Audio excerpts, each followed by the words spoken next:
Hello बच्चों। Question में पूछा गया है which of the following is incorrect about non uniform circular motion. Non uniform circular motion जिसमें सेंट्रीपिटल भी एक्सेलरेशन भी होगा और टेंजेंशियल एक्सेलरेशन भी होगा।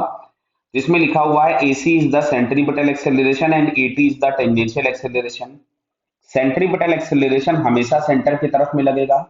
टेंजेंशियल एक्सेलरेशन हमेशा पाथ पर टेंजेंशियल होगा, या तो वो वेलोसिटी की डायरेक्शन में होगा अगर एक्सेलरेशन हो रहा है, और वेलोसिटी के अपोजिट होगा अगर रिटार्डिंग सर्कुलर मोशन है। क्लियर है? तो चलिए, अब जैसे यहाँ पे इन्होंने जो ऑप्शन दिए हुए हैं, ओमेगा भी इन लोगों ने दे रखा है इसमें। क्लियर? इन लोगों ने एंगुलर वेलोसिटी ओमेगा भी दे रखा है और बस एंगुलर वेलोसिटी ही दे रखा है, बाकी सारी चीजों को ऐसा दिया हुआ है। तुमसे पूछा हुआ है विच वन इज इनकरेक्ट। ध्यान दीजिएगा, इनकरेक्ट आपसे पूछा गया है। तो एक बात शायद पहले भी मैं बता चुका हूं, मैं फिर से बता देता हूं कि जितनी भी एंगुलर वेक्टर क्वांटिटीज होती हैं, एंगुलर वेक्टर क्वांटिटी सबका डायरेक्शन हम राइट हैंड से निकालते हैं।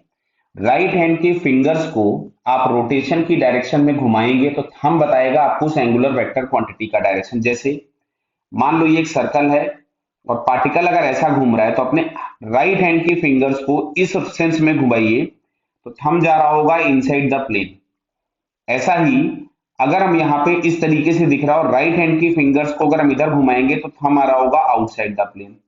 यानी ओमेगा का डायरेक्शन यहाँ पे आपके पास इनसाइड द प्लेन है और यहाँ पे ओमेगा का डायरेक्शन आउटसाइड द प्लेन है। आप सुनो, अगर ओमेगा इंक्रीज हो रहा होगा तो अल्फा भी ओमेगा की डायरेक्शन में ही होगा, और अगर ओमेगा डिक्रीज हो रहा होगा तो जो अल्फा होता है वो ओमेगा के अपोजिट हो जाएगा, बट होगा हमेशा कहाँ पे? इस प्लेन के परपेंडिकुलर, और जो भी एक्सिस ऑफ रोटेशन होगा उससे पास होगा। क्लियर? तो चलिए आगे आगे आते हैं हम लोग।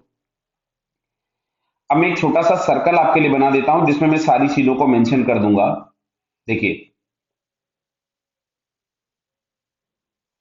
अब देखो इसमें सबसे पहले हम लोग यहां से अगर बात करें तो मैं सेंस ऑफ रोटेशन कोई भी एक एज्यूम कर लेता हूं। क्लियर है? और मैं सारे फोर्सेस, सारे वेक्टर्स जितने भी वो बना देता हूं। तो हम लोगों ने मान लिया ये इधर की तरफ में रोटेट कर रहा है ऐसा। अगर एंगुलर वेलोसिटी इस तरफ में दी गई, मतलब रोटेशन का सेंस इधर दिया गया है, तो एसी वेक्टर सेंटर की तरफ में, एटी वेक्टर टेंजेंशियल, समझते जाइएगा भाई, और वेलोसिटी वेक्टर भी टेंजेंशियल ही होगा। बराबर है? वी वेक्टर मैंने इधर बना दिया। अच्छा, दोनों अपोजिट भी हो सकते थे, वी और एटी, मैंने भी एक तरफ बना दिए हैं। और ओमेगा वेक्टर जो होगा वो सेंटर से पास हो रहा होगा, आउटसाइड द प्लेन होगा, ऊपर की तरफ में। क्लियर है?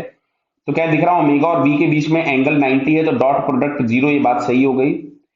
एसी और वी, सेंट्रीपिटल एक्सेलरेशन और वेलोसिटी हमेशा ही परपेंडिकुलर होंगे तो इनका डॉट जीरो होगा, ये भी बात सही हो गई।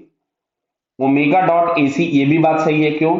ओमेगा होगा आउटसाइड द प्लेन और एसी होगा इसी प्लेन में, तो दोनों के बीच में एंगल 90, ये बात भी सही हो गई।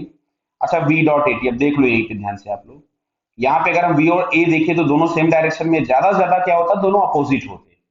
तो सेम डायरेक्शन में होंगे या अपोजिट होंगे, इन दोनों ही केसेस में डॉट प्रोडक्ट जीरो नहीं हो सकता। तो आपसे पूछा हुआ विच वन इज इनकरेक्ट, तो यहाँ पे हमको फोर्थ वाला ऑप्शन क्या दिखता है?